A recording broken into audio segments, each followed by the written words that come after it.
नहमदुहु व नसल्ली अला रसूलिहिल करीम। अऊज़ु बिल्लाहि मिनश्शैतानिर रजीम। बिस्मिल्लाहिर रहमानिर रहीम। रब्बि इश्रह ली सदरी व यस्सिर ली अमरी वहलुल उक़दतम मिन लिसानी यफ़क़हू क़ौली। आयत नंबर 40 सूरतुल बक़रा की हम तफ़सीर देख रहे हैं और इसमें अल्लाह रब्बुल आलमीन ने शुरू में बनी इसराइल को मुखातिब किया है और हमने देखा कि बनी इसराइल किसको कहते हैं कि ये असल में जो मदीना मुनव्वरा में मौजूद थे, मज़हबी हैसियत से ये लोग यहूदी थे और अहले किताब थे और तौरात को जो है ये मानते थे। अब हम दोबारा से यहाँ पे देख लेते हैं कि कुरान की जो तरतीब है, यानी कुरान मजीद का असल जो मुखातिब है वो सारी कायनात इंसानी है और इसलिए इंसान की असल गर्ज़ जो है अल्लाह रब्बुल आलमीन ने इस रुकू में जो ख़ास तौर पर नस्ल मतलब बनी इसराइल को जो मुखातिब किया गया है उसमें बताया ये जा रहा है, बताना असल में मकसद ये है कि इंसान की असल गर्ज़ जो है वो क्या है कि दुनिया में कानून इलाही की तनफीस और हकमियत इलाही की नियाबत जो है वो करना असल में इंसान की तख्लीक का जो है वो मकसद है। और अगर वो ज़रा से भी गफलत करेगा तो नस्ल इंसानी का जो देरीना दुश्मन शैतान है वो उसको किसी भी मौके पर अपने इस मकसद से जो है वो गाफिल कर सकता है और फिर उसको हक़ से बातिल की तरफ से, नूर से जुल्मत की तरफ जो है वो मोड़ सकता है। तो अब इसमें ये तफसील यहाँ पर जो अल्लाह रब्बुल आलमीन थे कि या बनी इसराइल को मुखातिब करके जो है ये कहा जा रहा है कि ये नेमत जो थी इनको अता हुई थी और इनसे क्यों छीनी गई। और अब उम्मत मुस्लिमा को जो है ये बताया जा रहा है कि दुनिया की तमाम कौमों और सारी नस्लों को इस चीज़ की जो है वो इतला दी जा रही है कि तुमने अपने मनसब पे अगर कायम रहना है और इस मनसब को जो रूज पे रखना है तो तुम्हें उन सारी बुरी खसलतों से जो है वो बचना होगा। अब अल्लाह ताला फरमा रहे हैं कि या बनी इसराइल, ए बनी इसराइल, उज़कुरू जो है ज़िक्र से है और यहाँ याद करने के मानों में है कि तुम सब याद करो नेमती, नेमत मेरी, यानी नेमत एहसान को भी कहते हैं, नाम इसका रूट है, इनाम को भी कहा जाता है कि मेरा वो इनाम, अल्लती वो जो, अनअमतु अलैकुम, अनअमतु जो है अनअम युनिमु वही नाम ही इसका रूट है कि इनाम की तू जो है ये मैं के लिए इस्तेमाल होता है, जैसे ता तुम के लिए है ना, तो तू यानी पेश जब आ जाती है तो ये मैं के लिए कि जो इनाम की मैंने अलैकुम अला पर कुम तुम पर। अब यहाँ अल्लाह रब्बुल आलमीन ने जो यहाँ पे बताया जा रहा है तो यहाँ बनी इसराइल को मुखातिब करके कहा जा रहा है कि नेमतों का एहसास दिलाया जा रहा है ताकि इंसान के अंदर जज्बा शुक्रगुज़ारी जो है वो पैदा हो। तो अल्लाह ताला ने जो इन पर, अल्लाह ने तो बेशुमार बनी नौ इंसान पर बेशुमार इनामात और एहसानात किए हैं। यानी अल्लाह ताला ख़ुद फरमाते हैं कि इन तउद्दु निअमतल्लाहि ला तुहसूहा, सूरह इब्राहीम में की आयत नंबर 34 में अल्लाह ताला फरमाते हैं कि अगर तुम अल्लाह ताला की नेमतों का शुमार भी करना चाहो तो शुमार नहीं कर सकते। तो इस वजह से बेशुमार अगर इंसान अपने जिस्म व जान पे और आफाकी चीज़ों पे गौर व फ़िक्र करे तो बहुत बड़ी नेमतें हैं और इन सब नेमतों से बढ़कर दीन इस्लाम की नेमत है। बनी इसराइल को तो अल्लाह ताला ने बेशुमार और भी बहुत सी नेमतों से नवाजा था कि अंबिया कराम का सिलसिला इनमें मुसलसल रहा, दुनियावी एतबार से इक़्तिदार और वजाहत, फिर सियादत और क़यादत, फिर इसके अलावा आप देखें कि मनो सलवा का नुज़ूल होना, यानी खाना बिला मुशक्क़त मिल जाना,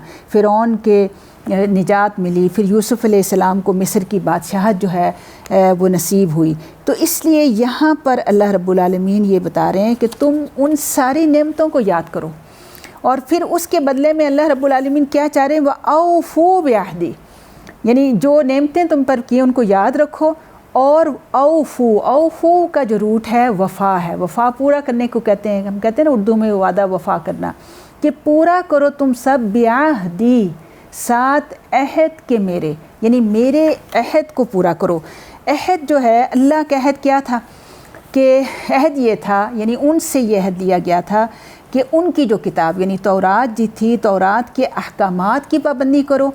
फिर ہر آسمانی کتاب میں یہ آنے والے نبی کی جو ہے وہ پیشگوئی کی ہوتی ہے، بتایا ہوتا ہے، اور یہ حکم ہوتا ہے کہ آنے والے نبی کو ضرور ہی ماننا ہے۔ اور یہ اس تورات میں یہ لکھا ہوا تھا کہ تم تورات کے احکام کی پابندی کرو گے، اور جب خاتم النبیین محمد صلی اللہ علیہ وسلم تشریف لے آئیں تو ان پر ایمان لاؤ گے۔ تو یہ اللہ رب العالمین اپنی نعمتیں، اپنے احسان یاد کرا کر اس عہد کو پورا کرنے کی طرف جو ہے وہ دعوت دے رہے ہیں۔ تو پھر اللہ تعالیٰ کہہ رہے ہیں کہ اگر تم میرا عہد پورا کرو، اوفی بعہدکم، اوفی میں پورا کروں گا، بعہدکم جو میرا عہد ہے تمہارے ساتھ۔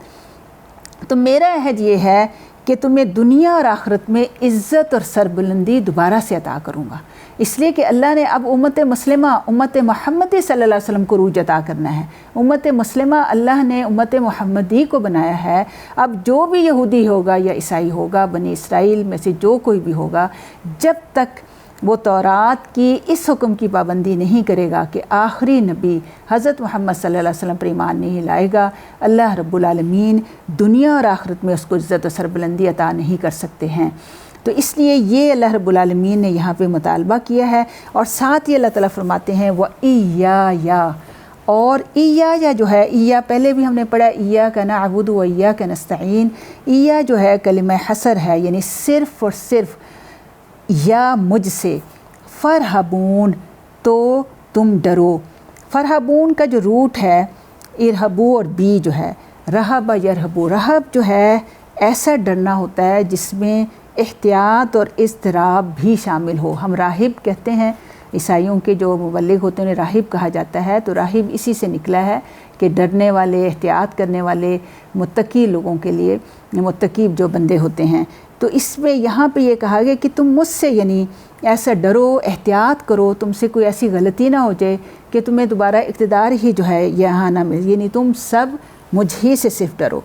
تو اس آیت سے پھر جو حکمت اور بصیرت ہمیں حاصل ہوتی ہے وہ یہ ہے کہ انسان پر اللہ تعالیٰ کی بے حد انعامات اور احسانات ہیں، اور ہر وقت ہی اس کی رحمتوں کا نزول ہوتا رہتا ہے۔ آپ دیکھیں یہ کھانا پینا، یہ دیکھنا، چیزوں کو سمجھنا، یہ گھر بار کا ملنا، یہ سب نعمتیں ہیں، اور اللہ تعالیٰ ہر وقت ہی یہ نعمتیں جو ہیں دیتے رہتے ہیں۔ بندے کی گناہوں پہ اس کو فوری طور پر جو ہے وہ نہیں پکڑتے ہیں۔ اس لیے انسان پر لازم یہ ہے کہ وہ ہمہ وقت اپنے مالک کی اطاعت کا دم بھرے، اور اس کے احکامات کو اس دنیا میں جاری اور ساری کرنے کے لیے ہر طرح سے مستعد رہے۔ یہ انسان کا، یعنی بنی اسرائیل نے یہ چھوڑ دیا تھا تو آگے اس لیے ان کی فرد جرم جو ہے بتائی جا رہی ہے، اور جو بندہ ایسا کرے گا اللہ رب العالمین اسے دنیا اور آخرت میں کامیابی نصیب فرمائیں گے، جو اس کے احکامات کی پاسداری کرتا رہے گا۔ اور پھر یہ کہ وہ کبھی بھی، یہاں پہ لکھا ہے نا کہ وَإِيَّايَ فَارْهَبُونَ، کہ وہ کبھی بھی کبر و غرور کا شکار نہ ہو، بلکہ اس کے تمام اعمال میں